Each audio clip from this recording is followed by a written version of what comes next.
नमस्कार दोस्तों, मैं बलराम स्वामी आपके अपने YouTube चैनल टेक्निकल स्वामी पर आप सभी का हार्दिक स्वागत करता हूं। दोस्तों, आज की वीडियो में हम ट्रांसफार्मर के जो भी अपने पार्ट्स बचे हैं उनके बारे में बात करेंगे। उसके बाद आज अपन ट्रांसफार्मर का वर्किंग प्रिंसिपल के बारे में बात करेंगे। तो आज की वीडियो आप सभी के लिए बेहद इंपॉर्टेंट है। वीडियो को कंप्लीट देखते जाए और जो कल वीडियो आएगी वो इससे भी ज़्यादा इंपॉर्टेंट है, क्योंकि कल की वीडियो में मैं आपको वो बताऊंगा जो शायद ही आपने आज तक कभी देखा होगा या समझा होगा। कल की वीडियो में अपन ट्रांसफार्मर का जो ट्रांसफार्मर रेशियो और जो ट्रांसफार्मर का ईएमएफ इक्वेशन है उसको निकालना बताएंगे कि वो आई कहाँ से कैसे बनी, क्या है क्या नहीं। उसके बिल्कुल एक एक बेसिक कंसेप्ट करवाऊंगा क्लियर आपके, ताकि जो भी न्यूमेरिकल आई इन सबसे रिलेटेड वो आपको कभी भी परेशान न करे। ठीक है, तो आज अपन पिछली क्लास में जो था अपना पार्ट जैसे कोर हुई, अपनी वाइंडिंग हुई, ब्रीदर हुआ, उसके अलावा अपन ने पढ़ा था ग्लूकोज रिले के बारे में। ठीक है, तो आज अपन इसी क्रम में आगे चलेंगे और आज अपन पहले पढ़ेंगे ट्रांसफार्मर ऑयल के बारे में, फिर दो चार बातें बताएंगे कि भाई ये थर्मामीटर क्या चीज़ है, उसके बाद टैप चेंजर क्या काम करता है, इसके अलावा फिर अपन पढ़ेंगे ट्रांसफार्मर का वर्किंग प्रिंसिपल।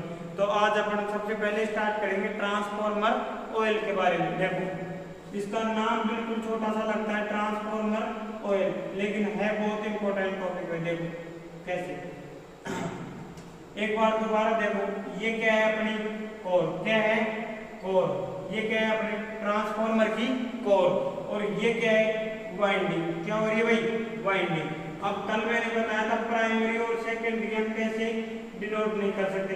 जैसे मान लो इधर क्या जोड़ दिया हमने, लोड, क्या जोड़ दिया, लोड, तो ये तो आपकी क्या बन गई, सेकेंडरी वाइंडिंग। क्या बन गई भाई? Secondary winding. और इधर हमने क्या जोड़ा है, सप्लाई। क्या जोड़ा है? सप्लाई। और सप्लाई भी कौन सी, हाँ, ट्रांसफार्मर हमेशा कौन सी सप्लाई पे कार्य करेगा, एसी सप्लाई पे। कौन सी पे? एसी पे। तो इधर सप्लाई जोड़े है, तो ये तो कौन सी साइड हो गई, प्राइमरी, और ये कौन सी वाइंडिंग हो गई, सेकेंडरी वाइंडिंग। कौन सी वाइंडिंग हो गई, सेकेंडरी। तो इसको हम क्या बोलते हैं, प्राइमरी वाइंडिंग।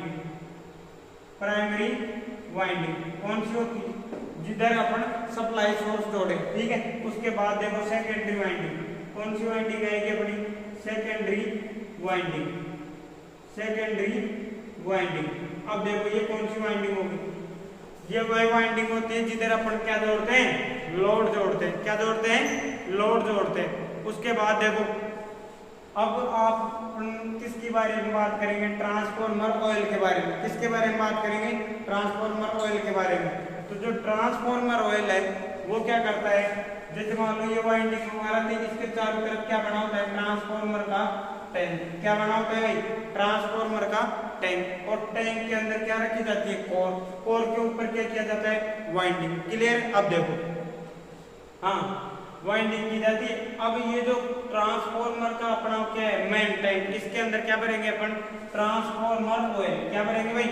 Transformer oil. अब देखो ये ट्रांसफार्मर ऑयल क्या करता है, ट्रांसफार्मर ऑयल आपकी कंप्लीट टैंक में भरा होगा और इसकी मात्रा इतनी होनी चाहिए कि ये जो वाइंडिंग है आपकी और कोर है, ये कंप्लीट ट्रांसफार्मर ऑयल के बीच में डूबी हुई होनी चाहिए। ठीक है भाई, कहने का मतलब क्या हुआ कि इस ट्रांसफार्मर जो टैंक है इसके अंदर ऑयल की जो मात्रा है वो इतनी होनी चाहिए कि ये जो ट्रांसफार्मर की वाइंडिंग और कोर है ये संपूर्ण रूप से क्या होनी चाहिए, इसके अंदर डूबी हुई होनी चाहिए। अब देखो, ट्रांसफार्मर का जो ऑयल है इसके क्या क्या कार्य है। फर्स्ट ही क्लास में मैंने बताया था कि ट्रांसफार्मर का जो ऑयल है वो क्या कार्य करता है, दो कार्य करता है। क्या क्या देखो, एक तो यहाँ से देखो आप कोर, इधर ये कोर के ऊपर क्या की गई है, वाइंडिंग। अब ये प्राइमरी और ये सेकेंडरी वाइंडिंग। अब देखो इन दोनों के बीच में चालक पदार्थ का कार्य कौन करता है, तेल। भाई तेल यहाँ भी भरा होगा बीच में। अब ये तेल क्या करता है, प्राइमरी को अलग और सेकेंडरी को अलग रखने का कार्य करेगा। कहने का मतलब क्या है कि प्राइमरी और सेकेंडरी वाइंडिंग के बीच इंसुलेटिंग मटेरियल का कार्य करेगा, इंसुलेशन की भांति कार्य करेगा कौन, ट्रांसफार्मर ऑयल। क्लियर है सर, एक यूज आया। उसके बाद दूसरा यूज क्या है इसका, जो ट्रांसफार्मर के अंदर ऑयल है उसका दूसरा उपयोग क्या है भाई, ट्रांसफार्मर को ठंडा रखने का। क्या है, ट्रांसफार्मर को ठंडा रखने का। अब ठंडा कैसे रखेगा, मैंने फर्स्ट क्लास में बताया था कि जैसे ये आपका मेन टैंक है, इसके चारों तरफ क्या लगी हुई थी, कुछ ऐसे ट्यूब्स लगी हुई थी। क्या लगी हुई थी? ट्यूब्स। अब ये जो ट्रांसफार्मर का ऑयल है वो क्या करता है, गर्म होता है ऊपर साइड जाएगा, गर्म होते कहाँ जाएगा, ऊपर उठेगा, गर्म होगा ऊपर उठेगा इन ट्यूब की सहायता से। और ट्यूब क्या होती है, बाहर की साइड लगी होती है, और ट्यूब के ऊपर क्या लगती है, बाह्य वातावरण से क्या लगेगी, हवा लगेगी। क्या लगेगी? हवा। और इस हवा के कारण इन ट्यूब में जो ऑयल रहता है वो ठंडा हो जाता है, और ठंडा होने के बाद वो वापस कहाँ जाएगा, नीचे। और जैसे ही गर्म होगा ऊपर उठेगा, फिर ट्यूब्स के माध्यम से कहाँ जाएगा, ठंडा होकर नीचे। और ये प्रक्रिया लगातार आपकी चलती रहती है। क्लियर है भाई? इसका मतलब ट्रांसफार्मर ऑयल क्या क्या कार्य करेगा, देखो रटने की बिल्कुल ही जरूरत नहीं। क्या? एक तो इंसुलेटेड करने का कार्य, किस चीज को, प्राइमरी और सेकेंडरी वाइंडिंग को। ठीक है। दूसरा कार्य क्या करेगा, ट्रांसफार्मर को ठंडा रखने का। क्या कार्य करेगा? ट्रांसफार्मर को ठंडा रखने का। अब देखो, ठीक है, ये तो इसके कार्य हो गए। अब ट्रांसफार्मर का ऑयल है तो हमारे माइंड में यह है कि भाई इसके लिए ऑयल कौन सा काम मिले।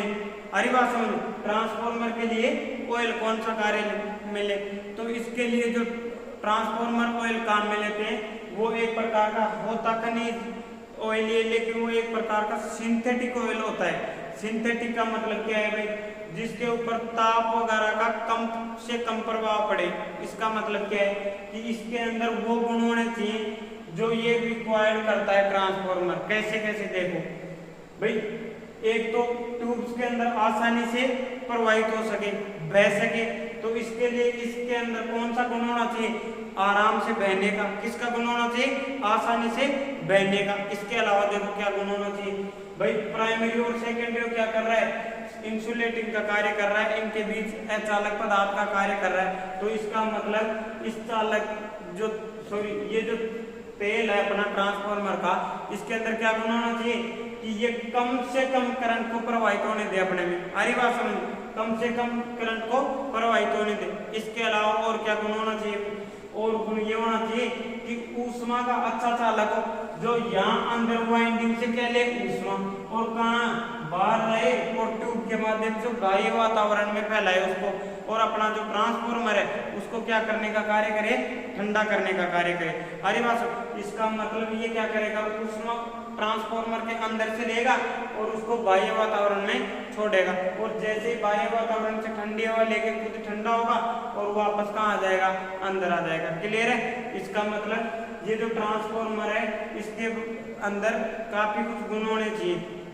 नमी कम से कम सोके भाई, अगर नमी ग्रहण करने की इसके अंदर क्षमता हुई तो इसकी जो पैराविद्युत सामर्थ्य है, इसका जो इंसुलेटिंग का जो गुण है वो कम होगा, प्रभावी होगा, जो हम नहीं चाहते। इसके अलावा देखो भाई, कल मैंने बताया था जो गिरदर है अपना, उसके अंदर सिलिका जेल भरी जाती है, और वो जो सिलिका जेल है वो क्या करती है कि ट्रांसफार्मर के अंदर जब शोषण की क्रिया होती है तो वो क्या करेगी, नमी को रोकने के कार्य करती है सिलिका जेल, जबकि धूल और मिट्टी को रोक नहीं पाती वो। इस वजह से अपन क्या लगाते हैं, ऑयल कैप। और फिर भी क्या होता है कि कई बार थोड़ा बहुत धूल मिट्टी के कण ट्रांसफार्मर के अंदर आ जाते हैं।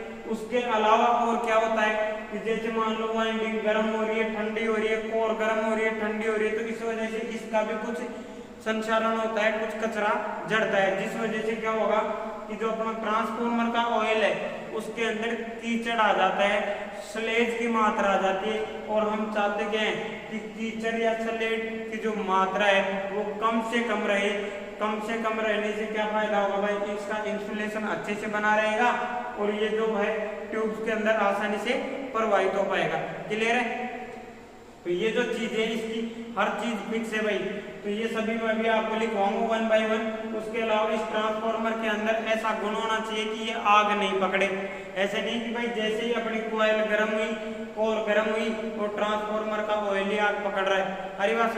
तो ये सब गुण होने चाहिए किसके अंदर, ट्रांसफार्मर ऑयल के अंदर। अब आओ उसके बारे में एक एक लाइन बाय लाइन चलते हैं।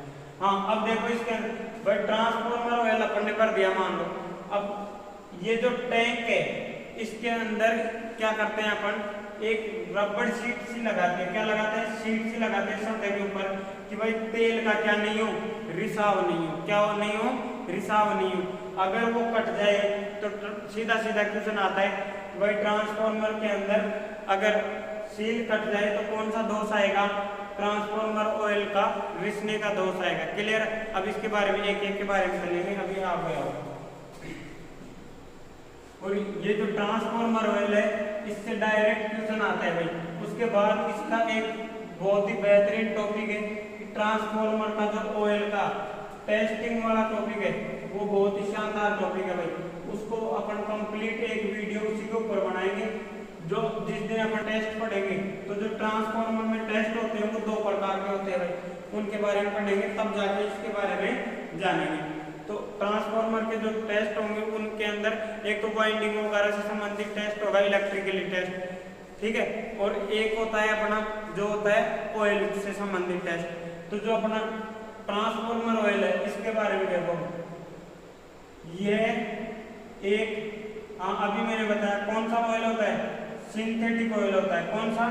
सिंथेटिक ऑयल होता है, सिंथेटिक ऑयल होता है, ठीक है। उसके बाद देखो इसके बारे में, हाँ, इसकी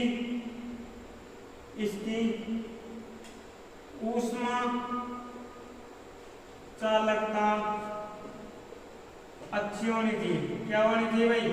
अच्छी होनी चाहिए। हाँ, ऊष्मा की जो चालकता है इसकी क्या होनी चाहिए? अच्छी होनी चाहिए। इसके अलावा हाँ, अभी मैंने बताया था भाई रबड़ शीट होती है, सील होती है, उसको बोलते क्या है? गैसकेट। क्या बोलते हैं? गैसकेट। जो ट्रांसफार्मर है उसके अंदर गैसकेट कट जाए तो क्या होगा? तेल का रिसाव दोष उत्पन्न हो जाता है। तो ट्रांसफार्मर में गैसकेट के गलने या कटने से ट्रांसफार्मर में तेल का रिसाव दोष पैदा हो जाता है। हाँ भाई, कौन सा दोष पैदा होगा? तेल का रिसाव दोष पैदा होगा। क्लियर? उसके बाद अभी मैंने बताया कि भाई इसके अंदर स्लेज की मात्रा फिक्स होती है, वो कम से कम होनी चाहिए। इनका जो टेम्परेचर सहन करने की क्षमता अधिकतम होनी चाहिए, आग कम से कम पकड़े। तो इस तेल का ट्रांसफार्मर ऑयल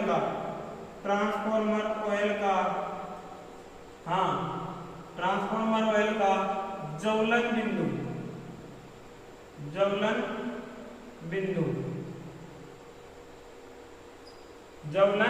बिंदु और इसको बोलते हैं फ्लैश पॉइंट। क्या बोलते हैं? Flash point. क्या बोलते हैं भाई? फ्लैश पॉइंट 140 डिग्री सेंटीग्रेड होता है। क्या होता है भाई? इसका जो फ्लैश पॉइंट है वो कितना होता है? 140 डिग्री। और ये जो फ्लैश पॉइंट होगा ये क्या होगा? न्यूनतम से न्यूनतम होगा। क्या होगा भाई? न्यूनतम से न्यूनतम। तो ट्रांसफार्मर ऑयल का न्यूनतम ज्वलन बिंदु क्या होगा? न्यूनतम ज्वलन बिंदु। न्यूनतम का मतलब है कम से कम मान का। क्लियर? उसके बाद ट्रांसफार्मर ऑयल में कीचड़ की मात्रा, कीचड़ की मात्रा कितनी होगी भाई? कीचड़ की मात्रा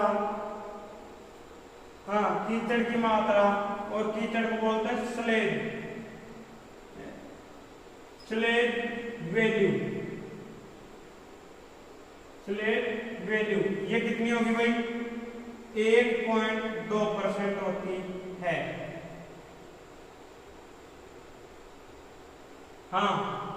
ट्रांसफार्मर ऑयल में कीचड़ की जो मात्रा है वो कितनी होती है? 1.2%।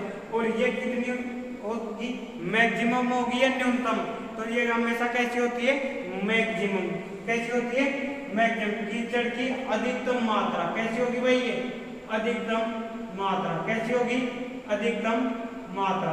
ये कहने का मतलब क्या हुआ कि ट्रांसफार्मर के ऑयल में जो कीचड़ है वो मैक्सिमम कितना आ सकता है, 1.2%। एक बार इसका स्क्रीनशॉट लो फिर आगे चलेंगे। हाँ अब देखो, ट्रांसफार्मर ऑयल है, इसके अंदर और क्या क्या गुण होने चाहिए भाई, ट्रांसफार्मर ऑयल है, इसके अंदर और क्या क्या गुण होने चाहिए। अब देखो ट्रांसफार्मर ऑयल अभी मैंने बताया कि ऊष्मा का तो क्या होना चाहिए, अच्छा चालक होना चाहिए। क्या होना चाहिए, ऊष्मा का अच्छा चालक होना चाहिए, लेकिन विद्युत का अच्छा कुचालक होना चाहिए। ध्यान रखना भाई, विद्युत का तो क्या होना चाहिए, कुचालक, और ऊष्मा का अच्छा चालक होना चाहिए। अरे बात समझ, हाँ तो ये हाँ विद्युत का, यह विद्युत का अच्छा कुचालक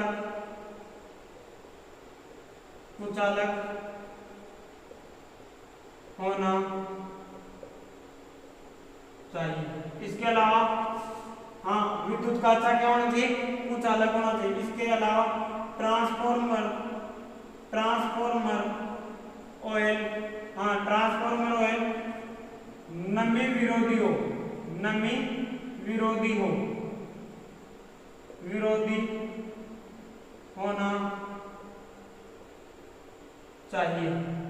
नमी विरोधी का मतलब क्या होगा भाई, नमी को कम से कम सोखे, नमी को ग्रहण न करे। उसके अलावा देखो ट्रांसफार्मर ऑयल हाँ निम्न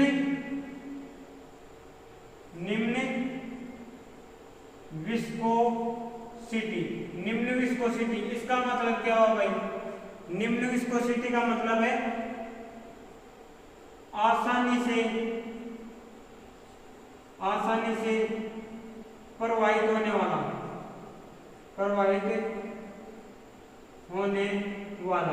ठीक है, आसानी से प्रवाहित होने वाला, निम्न विस्कोसिटी वाला होना चाहिए, ठीक है। हाँ अब इसको उतारो फिर आगे चलेंगे पानी की बोतल। हाँ ट्रांसफार्मर के अंदर क्या होना चाहिए, निम्न विस्कोसिटी वाला ऑयल होना चाहिए, और विस्कोसिटी का मतलब है कि आसानी से प्रवाहित हो सके। जैसे पानी अपना आसानी से प्रवाहित हो जाता है, और विस्कोसिटी का मतलब है किसी भी द्रव का उसके सतह को पकड़ने की जो क्षमता होती है वो होती है विस्कोसिटी। जैसे आपने किसी सतह पे शहद डाला तो बहुत मुश्किल से या धीरे धीरे बहेगा। उसके अलावा जब आपने अगर मान लो सतह पे क्या डाल दिया, पारा, तो उसकी विस्कोसिटी और भी ज्यादा होती, इस वजह से वो और भी धीरे क्या होगा, प्रवाहित होगा, जबकि पानी आसानी से प्रवाहित हो जाता है। क्लियर है। हाँ अब उसके बाद देखो आप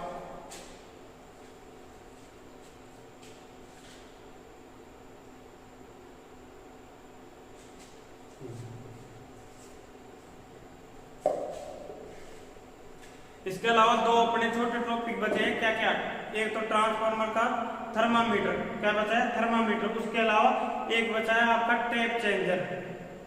तो जो टेप चेंजर है वो क्या करता है, टेपिंग्स निकली हुई होती है, देखो कैसे, जैसे मान लो आपकी ये क्या है, कोर है, क्या है, कोर। अब ये क्या है आपकी प्राइमरी वाइंडिंग, क्या है, प्राइमरी वाइंडिंग, और सेकेंडरी वाइंडिंग मान लो आपकी ये है, ठीक है। तो टेप चेंजिंग स्विच जो होता है वो क्या होता है, एक प्रकार का स्विच होता है, और वो कार्य कैसे करेगा, जैसे मान लो दो सिरे आपके ये निकल गए, ठीक है, ये निकल, उसके अलावा जैसे ऐसे टेपिंग्स निकाल लेते हैं वाइंडिंग में से, ठीक है, और वाइंडिंग में से टेपिंग्स निकाल के क्या करते हैं कि उस स्विच को इस प्रकार जोड़ा जाता है कि जैसे जैसे अपने को वोल्टेज चाहिए वैसे वैसे उसको घुमाते जाएंगे। जैसे वोल्टेज कम चाहिए तो अपने को टेप चेंजर स्विच को थोड़ा घुमाएंगे और कनेक्शन कहाँ ले लेंगे, इन दो के बीच। अगर फिर अपने को ज्यादा चाहिए तो फिर इन दो के बीच, और ज्यादा चाहिए इन दो के बीच, और ज्यादा चाहिए इन दो के बीच। तो ऐसे क्या करेंगे, ट्रांसफार्मर के जो आउटपुट में वोल्टेज है उसको कम या अधिक कर सकते हैं, अपन कंट्रोल कर सकते हैं, किसकी सहायता से, टेप चेंजर की सहायता से। क्लियर है। हाँ उसके अलावा एक होता है कि बुशेज क्या कार्य करते हैं। तो बुशेज के लिए मैंने फर्स्ट दिन ही बताया था कि ये क्या करते हैं, ट्रांसफार्मर को लोड से तथा सप्लाई से जोड़ने का कार्य करते हैं। ठीक है भाई।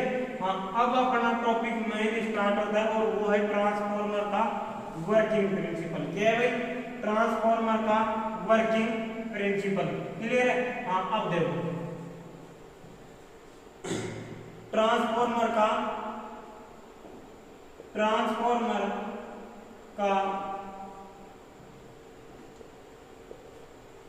वर्किंग प्रिंसिपल अर्थात ट्रांसफार्मर का कार्य सिद्धांत। क्या होता है भाई, ट्रांसफार्मर का कार्य सिद्धांत। देखो क्या चीज है। हाँ, ट्रांसफार्मर का कार्य सिद्धांत। अब मैंने बताया था ट्रांसफार्मर कौन से सिद्धांत पे कार्य करता है, फिर म्यूचुअल इंडक्शन के सिद्धांत पे। किस पे, म्यूचुअल इंडक्शन के सिद्धांत पे। अब ये जो म्यूचुअल इंडक्शन है, इससे पहले मैं आपको दो नियम बताऊंगा ताकि ये आपको थोड़ा अच्छे से समझ आए। ठीक है, जो नए स्टूडेंट है उनको हो सकता है ये समझ नहीं है, इसीलिए मैं क्या कर रहा हूँ कि पहले फैराडे के दो नियम समझाऊंगा आपको। भाई ये इंडक्शन के नियम क्या चीज है, प्रेरित ईएमएफ क्या चीज है। ठीक है, तो उसके बाद अपन म्यूचुअल इंडक्शन की बात करेंगे। तो देखो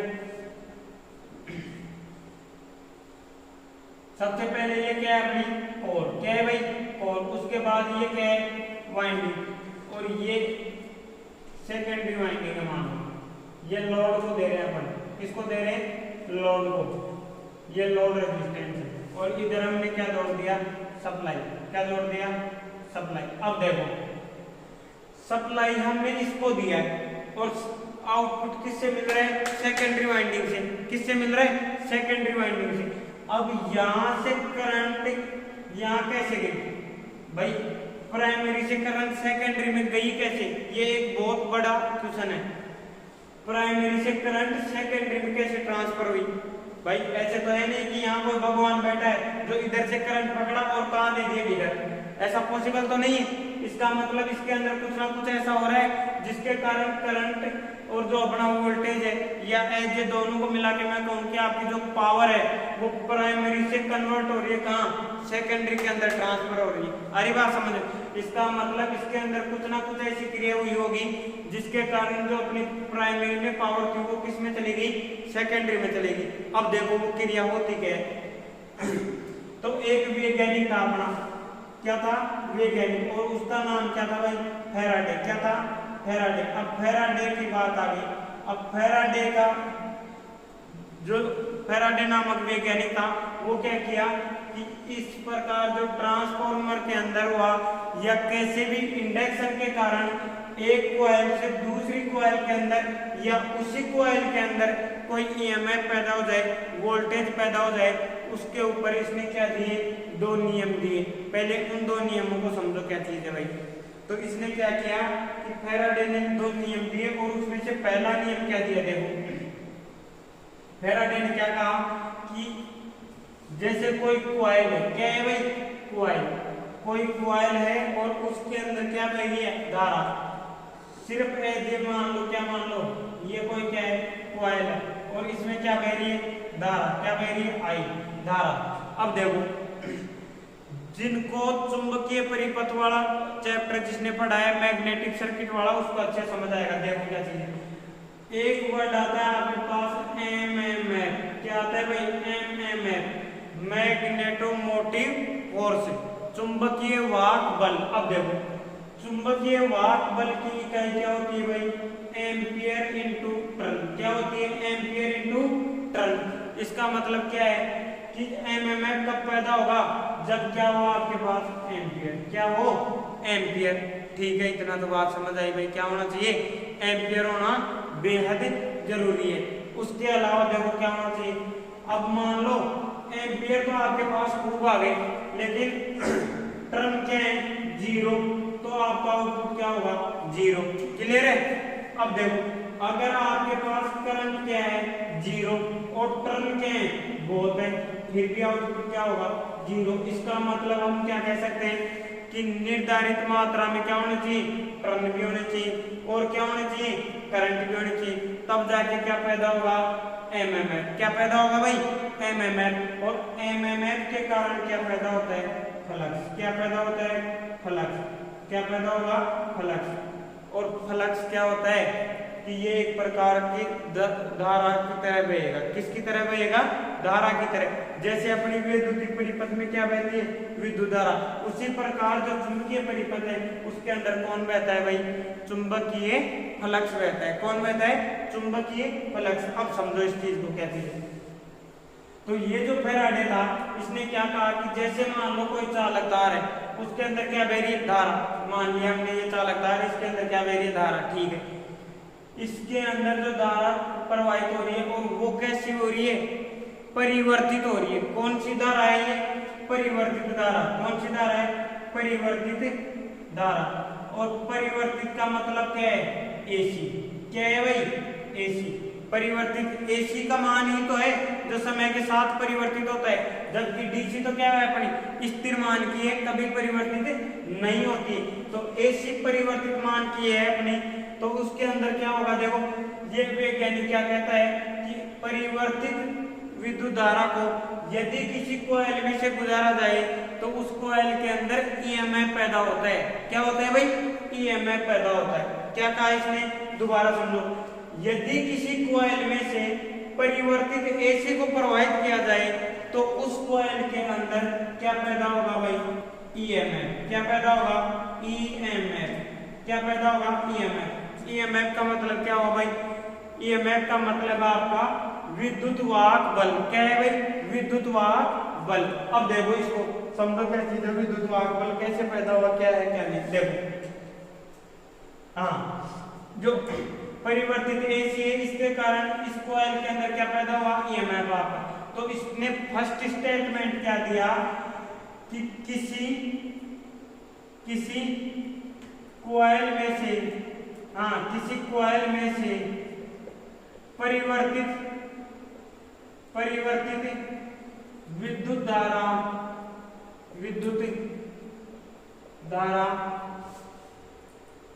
प्रवाहित करने पर, हाँ किसी कॉइल में से परिवर्तित विद्युत धारा प्रवाहित करने पर उस कॉइल में हाँ क्या पैदा होता है? विद्युत वाहक बल। उस कॉइल में विद्युत वाहक बल, और इसको बोलते हैं ईएमएफ। क्या बोलते हैं भाई? ईएमएफ। हाँ, ईएमएफ पैदा हो जाता है। हाँ, इसने क्या कहा कि किसी कॉइल के अंदर क्या किया जाए? परिवर्तित एसी प्रवाहित की जाए तो क्या होगा? ईएमएफ पैदा होगा। किसमें? कॉइल में। और ये जो ईएमएफ पैदा होगा वो तब तक पैदा होता रहेगा जब तक कि क्या हो? ये जो ईएमएफ है तब तक पैदा होता रहेगा जब तक कि इसमें प्रवाही धारा का मान परिवर्तित होता रहता है। क्या होता रहता है? परिवर्तित होता रहता है। तो जो पैदा होता है ईएमएफ पैदा हो जाता है तथा हाँ पैदा हुआ ईएमएफ का अस्तित्व का मतलब कब तक रहेगा उसका मान? किसका? ईएमएफ का। कहने का मतलब ये है कि प्रेरित होने वाला ईएमएफ कब तक पैदा होगा? तो ये कहता है कि भाई ईएमएफ तो पैदा होगा लेकिन वो जो ईएमएफ पैदा हो रहा है उसका अस्तित्व तब तक रहता है जब तक कि उस कॉइल में प्रवाही धारा परिवर्तित होती रहती है। तो उसका अस्तित्व तब तक रहता है, तब तक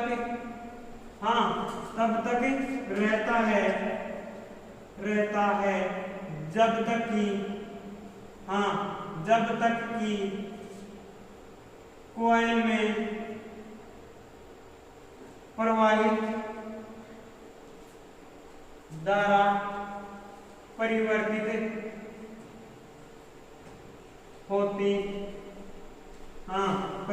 होती रहती है। इसका मतलब क्या हुआ कि भाई ईएमएफ तो पैदा होगा, ये अपने समझ आ गया। उसके बाद उसने क्या कहा कि जो पैदा होने वाला ईएमएफ है वो तब तक पैदा होगा जब तक कि उसमें प्रवाहित विद्युत धारा का मान परिवर्तित होता रहता है। क्लियर है भाई? हाँ, अब इसको उतारो एक बार, फिर चलेंगे अपन नेक्स्ट के बारे में। हाँ चलो, अब ये दृष्टि बता गया कि भाई ईएमएफ पैदा होगा। अब अपने को ये थोड़ी पता चला भाई पैदा होने वाला ईएमएफ कितना होगा, तो ये बताने के लिए इसने क्या दिया, दूसरा नियम दिया। क्या दिया? दूसरा नियम। दूसरा नियम। और ये कौन सा था? प्रथम नियम। कौन सा था? प्रथम नियम। फैराडे का प्रथम नियम तो क्या था कि किसी कॉइल में से प्रवाहित विद्युत धारा, किसी कॉइल में प्रवाहित परिवर्तित विद्युत धारा प्रवाहित करने पर उस कॉइल में विद्युत बल पैदा हो जाता है। ठीक है? और जो पैदा होने वाला ईएमएफ है उसका अस्तित्व तब तक रहता है जब तक कि उस कॉइल में प्रवाहित विद्युत धारा का मान परिवर्तित होता रहता है। हरी बात समझ? जैसे इस विद्युत धारा का मान परिवर्तित होना बंद होगा उस कॉइल में पैदा होने वाला ईएमएफ भी बंद हो जाएगा। क्लियर है? अब देखो दूसरा नियम क्या क्या है इसमें। दूसरा नियम क्या कहा? हाँ, अब दूसरा नियम ये कहता है कि जो पैदा होने वाला ईएमएफ है वो किसके समानुपाती होगा? चुंबकीय फ्लक्स के परिवर्तन की दर के। किसके? चुंबकीय फ्लक्स के परिवर्तन की दर के। अब ये समझा कि चुंबकीय फ्लक्स कैसे परिवर्तित हुआ, क्या है क्या नहीं। देखो दूसरा नियम क्या कहता है कि पैदा होने वाला हाँ ईएमएफ, पैदा होने वाला ईएमएफ चुंबकीय फ्लक्स, हाँ चुंबकीय फ्लक्स परिवर्तन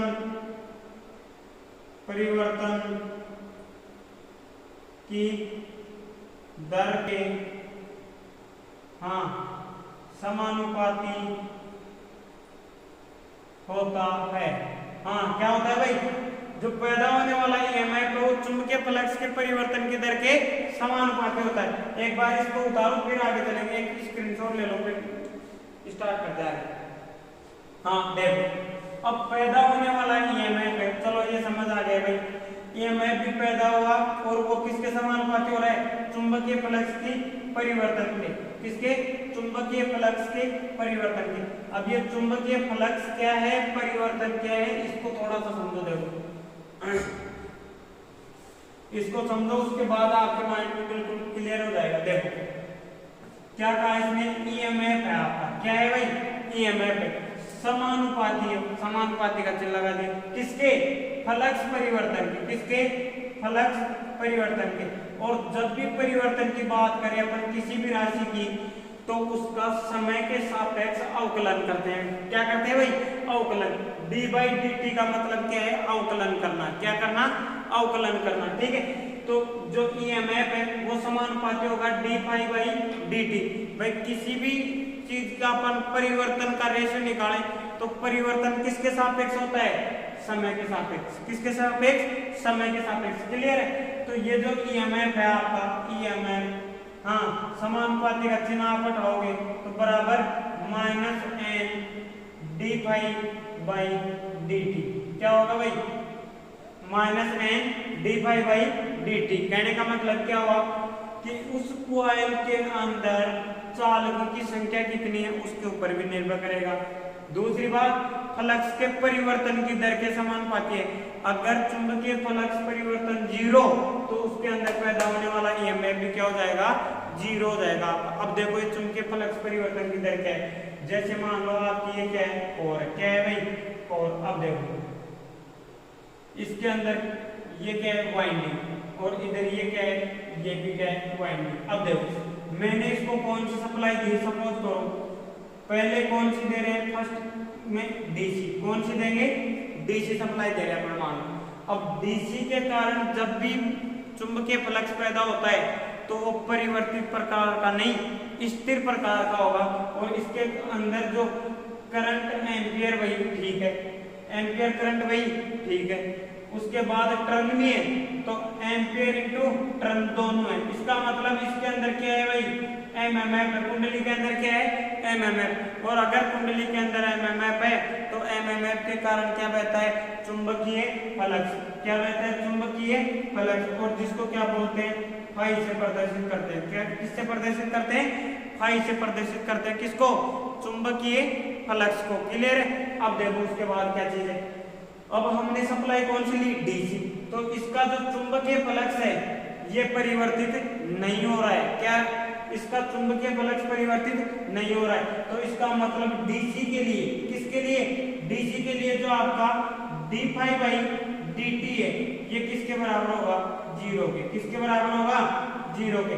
इसीलिए बार बार मैं कहता हूं कि ट्रांसफॉर्मर केवल और केवल कौन सी सप्लाई पे कार्य करेगा, एसी सप्लाई पे। कौन सी सप्लाई पे, एसी सप्लाई पे। अब देखो एसी सप्लाई पे कैसे कार्य करता है। हाँ, एसी सप्लाई दे के देखते हैं। अब देखो, हाँ एसी सप्लाई दे दो।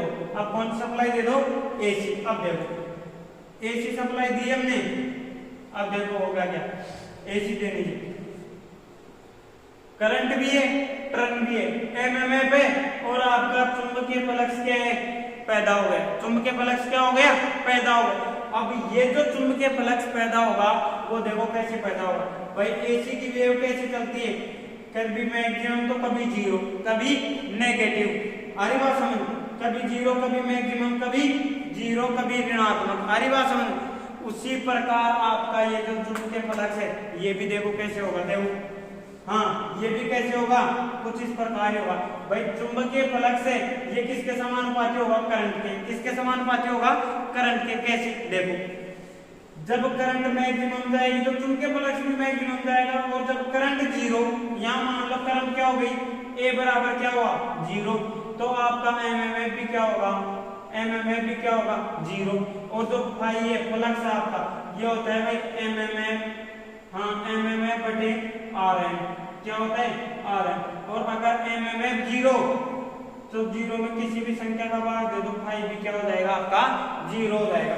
इसीलिए ये जब मैक्सिमम जाता है तो चुंबकीय फ्लक्स भी क्या होगा, मैक्सिमम जाएगा। दिख तो रहा है ना नीचे, हाँ। और जब ये जीरो पे आएगा तो आपका चुंबकीय फ्लक्स भी क्या हो जाएगा, जीरो हो जाएगा। क्लियर है, ये बात समझ आई नहीं है। इसीलिए कहते हैं कि जब एसी का मान जैसे परिवर्तित होगा चुंबकीय फ्लक्स का मान भी वैसे ही परिवर्तित होता रहता है। तो जब एसी के लिए चुंबकीय फ्लक्स पैदा होता है वो कैसा पैदा होगा, परिवर्तित प्रकार का। कैसी प्रकृति का, परिवर्तित प्रकृति का। उसका नेचर कैसा रहेगा, परिवर्तित प्रकृति का रहेगा। क्लियर है। अब उसके बाद देखो, ये तो बात हुई परिवर्तित के लिए, तो सिंगल फेज एसी के लिए। किसके लिए, सिंगल फेज एसी के लिए। अगर बात करें अपन किसके लिए, थ्री फेज के लिए। किसके, थ्री फेज सप्लाई के लिए। और थ्री फेज कौन सी, एसी सप्लाई। कौन सी, थ्री फेज एसी सप्लाई। तो इसके अंदर क्या होता है कि 120 डिग्री का फेज अंतर रखा जाता है प्रत्येक फेज के बीच। इसीलिए इसका जो फेज अंतर है वो 120 डिग्री होने के कारण इसके द्वारा जो चुंबकीय फ्लक्स पैदा होगा वो कैसे प्रकृति का होगा, जो फाई पैदा होगा वो घूर्णन प्रकृति का होगा। कैसा होगा भाई, घूर्णन प्रकृति का। इसका मतलब थ्री फेज सप्लाई के लिए जो एमएमएफ पैदा होगा, जो थ्री फेज सप्लाई एसी दे दिया मान लो मैंने इसको, तो क्या होगा कि इस कोर के अंदर जो चुंबकीय फ्लक्स पैदा होगा वो क्या करेगा, गति करेगा। गतिमान प्रकृति का होगा। जो अपन थ्री फेज ट्रांसफॉर्मर आएगा अपना डिस्ट्रीब्यूशन पावर ट्रांसफॉर्मर, उसके अंदर थ्री फेज सप्लाई के द्वारा जो रोटेटिंग मैग्नेट बनेगा उसके बारे में डिटेल में चर्चा करेंगे। अभी आप इतना समझो कि सिंगल फेज एसी के लिए जो चुंबकीय फ्लक्स पैदा होता है वो परिवर्तित प्रकृति का होगा और थ्री फेज के लिए घूर्णन प्रकृति का होगा। क्लियर है। चलो अब इसको एक बार उतारो आप। हाँ इसको अभी बताता हूँ किसको उतारना है। हाँ उम्मीद करता हूँ ये अच्छे से समझ आया होगा। फिर भी एक बार मैं वापस कोशिश करूंगा इसको समझाने की, है ना। हाँ देखो, जो ये समझ आया इतना, ईएमएफ पैदा होगा वो आपका minus N D phi by D T पैदा होगा। उसके बाद देखो डीसी सप्लाई के लिए, डीसी सप्लाई के लिए, डीसी सप्लाई के लिए हाँ चुंबकीय फ्लक्स फाई बराबर अपरिवर्तित रहता है। क्या रहता है, अपरिवर्तित, अपरिवर्तित रहता है। और अगर परिवर्तित ही नहीं हो रहा तो परिवर्तन क्या आएगा? जीरो। भाई पहले भी 2 था, बाद में भी 2 था, तो परिवर्तन क्या है? जीरो। इसीलिए डीसी सप्लाई के लिए d∅dt बराबर क्या होगा? जीरो। d∅dt बराबर क्या होगा? जीरो। तो डीसी सप्लाई के लिए जो ईएमएफ पैदा होगा आपका, तो प्रेरित ईएमएफ बराबर क्या होगा? हाँ, जीरो। क्या होगा भाई? जीरो। इसीलिए ट्रांसफार्मर के अंदर डीसी सप्लाई यूज नहीं करते। और इसका एक दूसरा रीजन क्या है कि डीसी के अंदर मैंने फर्स्ट क्लास में बताया था कि इसके अंदर जो इम्पीडेंस होता है वो क्या होता है? मिनिमम होता है। केवल और केवल रेजिस्टेंस कार्य करता है, क्योंकि इसके अंदर रिएक्टेंस तो होता ही नहीं है। इस वजह से धारा अधिक बहेगी और ट्रांसफार्मर की प्राइमरी वाइंडिंग जल जाती है। क्लियर है भाई? और दूसरा मेन चीज क्या है कि अपने को आउटपुट में कोई ईएमएफ पैदा नहीं होगा, कोई ईएमएफ मिलेगा ही नहीं। तो इसलिए हम इसका यूज ही क्यों करेंगे जब अपने को आउटपुट ही कुछ नहीं मिल रहा तो। हाँ, अब बात करूं मैं दूसरी कंडीशन में एसी सप्लाई के लिए। और एसी भी कौन सी? Single phase. कौन सी भाई? सिंगल फेज एसी के लिए। किसके लिए? Single phase AC supply. तो सिंगल फेज आपकी एसी सप्लाई है। सिंगल फेज एसी सप्लाई के लिए हाँ, आपका चुंबकीय फ्लक्स कौन क्या है? चुंबकीय फ्लक्स। चुंबकीय फ्लक्स। चुंबकीय फ्लक्स हाँ, कैसी प्रकृति का होगा? परिवर्तित प्रकृति का। कैसी प्रकृति का? परिवर्तित प्रकृति का। कैसी प्रकृति का? परिवर्तित प्रकृति का होता है। उसके अलावा देखो 3 फेज सप्लाई है आपकी। कैसी सप्लाई है? 3 फेज। और कौन सी? एसी। कौन सी है भाई? AC supply. 3 phase AC supply के लिए हाँ, चुंबकीय फ्लक्स आपका पाई है वो कैसा पैदा होगा? घूर्णन प्रकृति का। कैसा पैदा होगा भाई? घूर्णन प्रकृति का। कैसा पैदा होगा? घूर्णन प्रकृति का। हाँ देखो, एक बार इसका स्क्रीनशॉट लो, फिर समझाता हूँ। दिखाइए, कोई बात। एक बार इसका स्क्रीनशॉट लो, फिर आगे करो। हाँ, अब देखो आगे। हाँ, डीसी के कारण पैदा क्यों नहीं हुआ उसको समझते हैं थोड़ा सा। डीसी के कारण पैदा क्यों नहीं हुआ? देखो, ये जो फैराडे है आपका, इसकी 2 कंडीशन है भाई। क्या है? 2 कंडीशन है। ये क्या कहता है कि ईएमएफ पैदा होगा। ईएमएफ पैदा होने की शर्त। हाँ, ईएमएफ पैदा होने की शर्त क्या क्या है भाई? देखो, पहली कंडीशन तो क्या है? अगर चुंबकीय फ्लक्स हाँ, चुंबकीय फ्लक्स क्या है? स्थिर। क्या है? स्थिर। चुंबकीय फ्लक्स स्थिर है तो चालक गतिमान होना चाहिए। चालक गतिमान होना चाहिए। ठीक है। और दूसरी कंडीशन क्या है इसकी? अगर हाँ, चुंबकीय फ्लक्स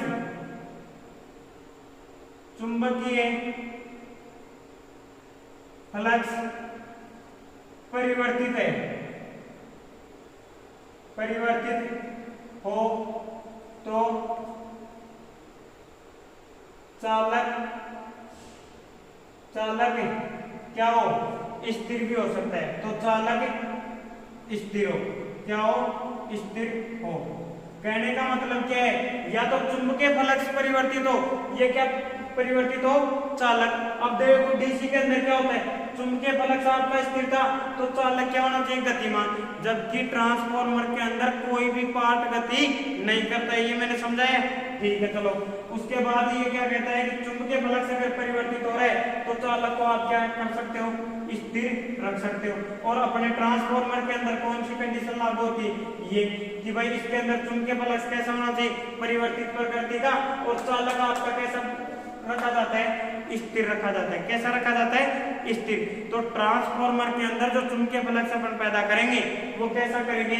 परिवर्तित प्रकृति का। कैसा पैदा करेंगे? परिवर्तित प्रकृति का या घूर्णन प्रकृति का। क्लियर है? अब देखो इंडक्शन क्या चीज है और म्यूचुअल इंडक्टेंस क्या चीज है उसको समझो थोड़ा सा। अब ये समझना कोई बड़ी बात नहीं है, आप 5 मिनट में समझ जाओ। देखो हाँ, इंडक्शन क्या चीज है और म्यूचुअल इंडक्टेंस क्या चीज है। देखो चुंबकीय प्रेरण के कारण क्या पैदा होता है, ईएमएफ पैदा होता है। और ये जो भी ईएमएफ पैदा होता है ये भी 2 प्रकार से होगा भाई। देखो पहला तो क्या है, हाँ पहला तो क्या है, स्व प्रेरण। क्या है, स्व प्रेरण। और दूसरा क्या है, हाँ दूसरा क्या है, अन्योन्य प्रेरण। अन्योन्य प्रेरण क्या है भाई, अन्योन्य प्रेरण। देखो जैसे मान लो आपकी ये क्या है, कोई कुंडली है। क्या है, कुंडली है। और इसके अंदर मैं क्या दे रहा हूँ, एसी सप्लाई। क्या दे रहा हूँ, एसी सप्लाई। क्या दे रहा हूँ भाई, एसी सप्लाई। अब देखो इसके अंदर क्या प्रवाहित हुई, करंट प्रवाहित हुई। इसका मतलब क्या है, एम्पियर। लपेटे लगे हुए हैं, क्या लग रहा है, टर्न।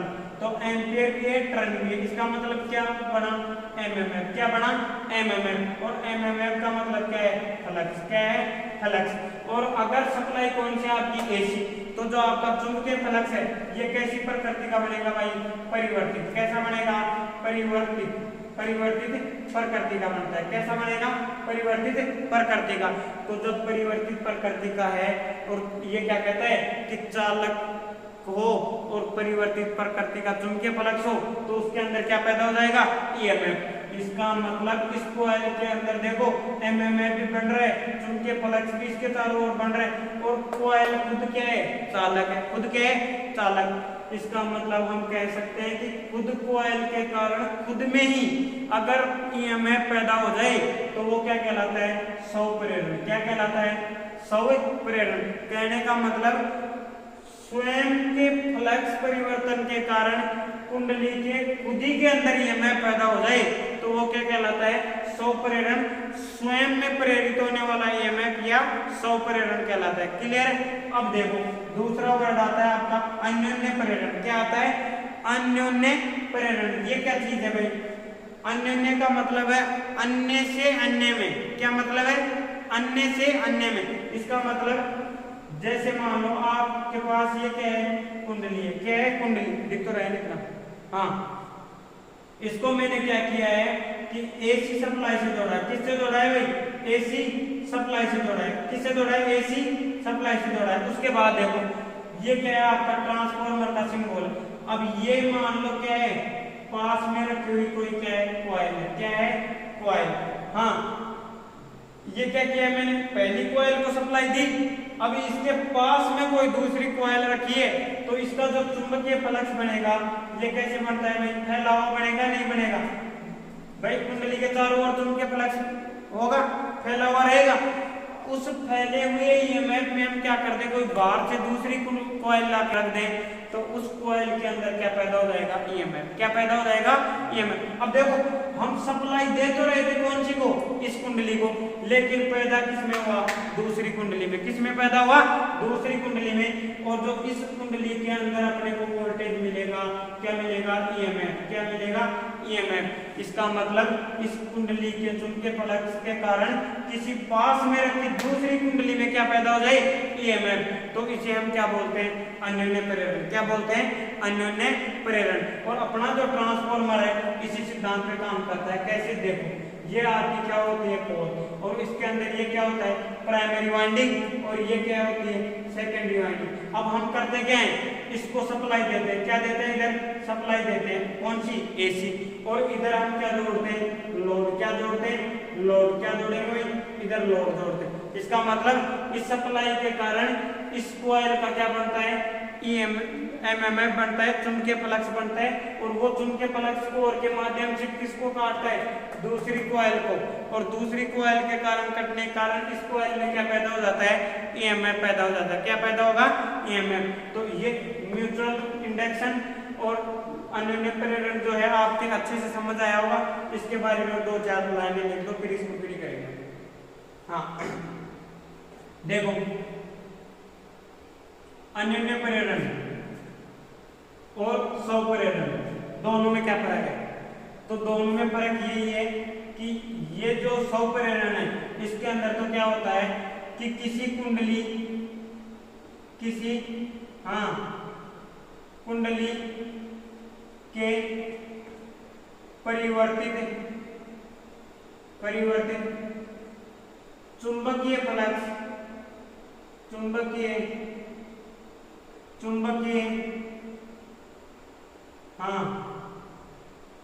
फ्लक्स के कारण उसी कुंडली में, उसी का मतलब स्वयं में, उसी कुंडली में ईएमएफ प्रेरित होना क्या कहलाता है? स्वयं प्रेरण कहलाता है। क्या कहलाता है? स्वयं प्रेरण कहलाता है। प्रेरित होना स्वयं प्रेरण कहलाता है। क्लियर है भाई? स्व प्रेरण कहलाता है। उसके अलावा देखो अन्य प्रेरण क्या है, इधर दिख तो जाएगा ना नीचे, हाँ। अन्य प्रेरण क्या है कि किसी कुंडली के परिवर्तित चुंबकीय इधर नहीं दिख रहा है, परिवर्तित चुंबकीय फ्लक्स के कारण किसी पास, एक बार इसको उतारो यार, एक बार इसको उतारो, फिर आगे अन्योन्य प्रेरण करेंगे अपन, ठीक है? हाँ देखो, उम्मीद करता हूँ अन्योन्य प्रेरण आपको समझ आ गया होगा ढंग से। देखो अन्योन्य प्रेरण क्या कहता है आपका। दूसरा क्या है आपका? अन्योन्य प्रेरण। अन्योन्य प्रेरण क्या कहता है कि भाई कोई कुंडली आपकी और इसको क्या दे रहे हम? एसी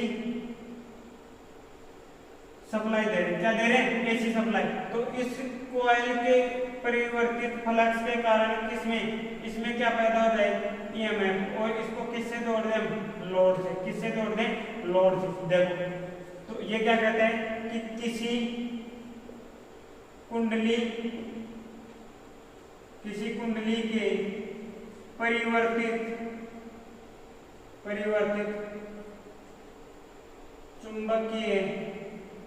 परिवर्तित चुंबकीय फ्लक्स के कारण किसी पास रखी अन्य कुंडली में ईएमएफ पैदा होना ही क्या कहलाता है? अन्योन्य प्रेरण कहलाता है। अन्योन्य प्रेरण कहलाता है। क्या कहलाता है? किसी कॉइल के परिवर्तित चुंबकीय फ्लक्स के कारण किसी अन्य पास रखी कॉइल में क्या पैदा हो जाए? ईएमएफ पैदा हो जाए। तो आपका क्या कहलाएगा? अन्योन्य प्रेरण कहलाएगा। उम्मीद करता हूँ आपको जो ट्रांसफार्मर का वर्किंग प्रिंसिपल है आपका अच्छे से समझ आया होगा। और कल की वीडियो आपके लिए बहुत ही इंपॉर्टेंट है और अलग कुछ हटके है उसमें। कल अपन पढ़ेंगे ट्रांसफार्मर का जो ईएमएफ इक्वेशन है वो बनी कैसे है, उसके एक एक चीज के बारे में बताऊंगा मैं आपको।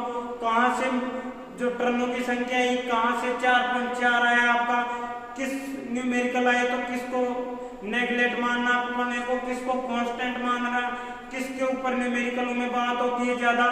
फिर इसके बाद उसका ट्रांसफार्मर जो रेशियो है वो कैसे डिनोट किया जाता है, उसके अंदर जो न्यूमेरिकल बनते हैं वो कैसे बनते हैं। क्योंकि अगर कल की वीडियो नहीं देखी तो ध्यान रखना ट्रांसफार्मर के अंदर जो आपको न्यूमेरिकल है वो सबसे ज्यादा परेशान करेंगे। और कल की वीडियो आप जरूर देखें। उम्मीद करता हूँ आपको वीडियो अच्छी लगी होगी। लाइक करो और ज्यादा से ज्यादा कमेंट किया करो ताकि मेरे को ऐसा लगे कि भाई हाँ अपनी मेहनत बेकार नहीं जा रही, लड़कों के समझ आ रहा है। ठीक है, थैंक यू।